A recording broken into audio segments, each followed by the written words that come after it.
What's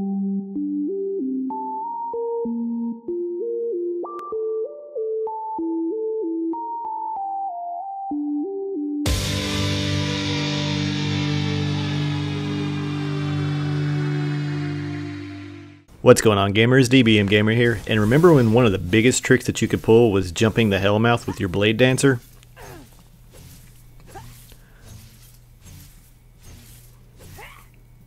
Well, thanks to an engineer over there at Bungie, we've actually gotten this baby right here.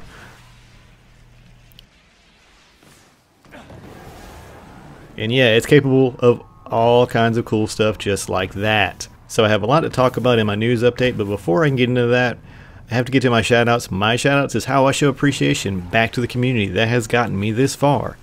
And I want to give shoutouts to Brent Warner, Goat Clan, Ventil, Julio Lennon, Gary Edgeworthy, Legend of Patrick, George Stewart, David Jacobson, Jesse Dover, Kevin Soares, and my good buddy Zirin Van Houten.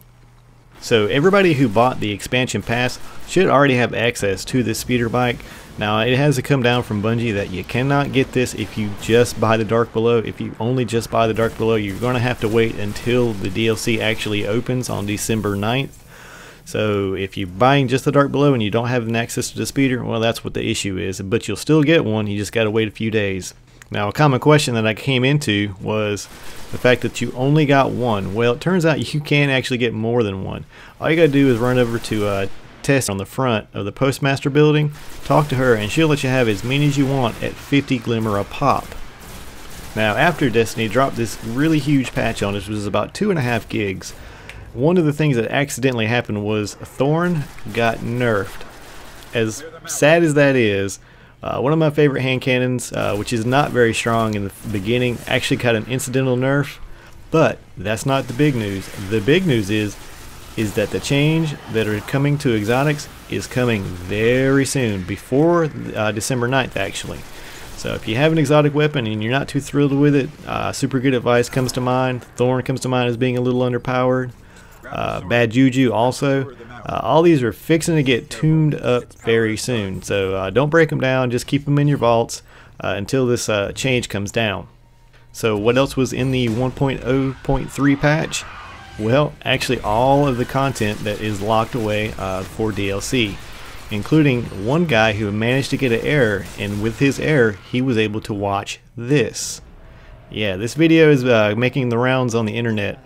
I caught it about 12 o'clock today. And yeah, it really blew my mind. Really got me excited for the DLC, the Dark Below. So I'll put a link to the video so you can listen to it without this particular chucklehead talking over it. So not only was this video included actually in the 1.03 patch, the 2.5 gigs, there's actually several other things that are in there that we can't see or have access to. So guys, I'm going to show you what some of that stuff actually is.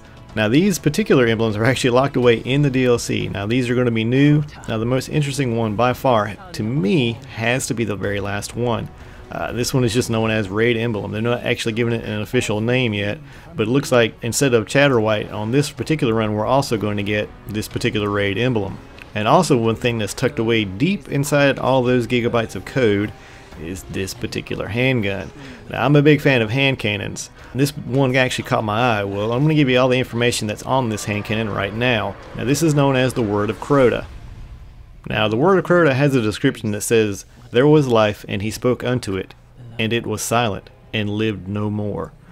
Now I believe this is a description referring to Oryx, who just recently was discovered as being Crota's daddy. Now the thing about this particular hand cannon is this is not something that you're going to find running around the map. This is not something that you're going to get from heirs. I know this as specifically being something that you will only get from the raid. And how do I know this? Well, here's the talent grid. Now on the talent grid it actually has a perk right at the very end called Hive Disruptor. Now what this does is it deals bonus damage to stronger Hive enemies. Now the fact that it's called Hive Disruptor, that's very similar to the description that's on the Vault of Glass weapons, which have the inscription of Oracle Disruptor. So by far and away this is definitely coming out of the Crota raid. Now since Bungie has dropped a ton of new guns and a ton of new equipment inside of the DLC, I have a special request. One thing that I would like to see. One day I would love to be running around in Russia, find an engram, open it, and this is what's inside. That would be cool to me. Well, alright guys, if you like this type of content, feel free to comment or drop a like, or if you want to see more, just hit that subscribe button. But as always guys, have a good one.